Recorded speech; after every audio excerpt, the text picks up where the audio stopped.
hesabı inkişaf ettirmir. Bunu inkişaf ettirən nədir? Baxın, mühit, ailə, müəllimlər, ətrafımız, cəmiyyət.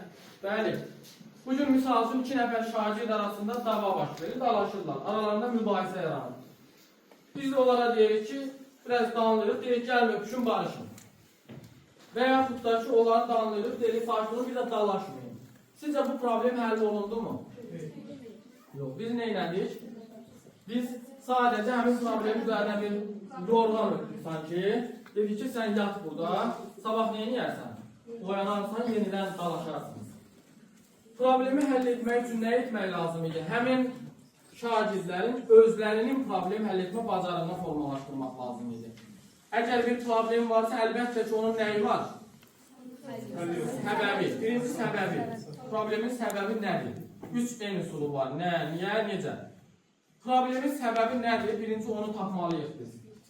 Qaynaqlanan səbəb nədir? Səbəbini bilmədən biz problemin həll yollarını tapa bilməyəcəyik. Daha sonra həll yollarını iləri sürürük və şagirdlərin özlərinin bu problemi həll etməsinə şərait yaradırıq.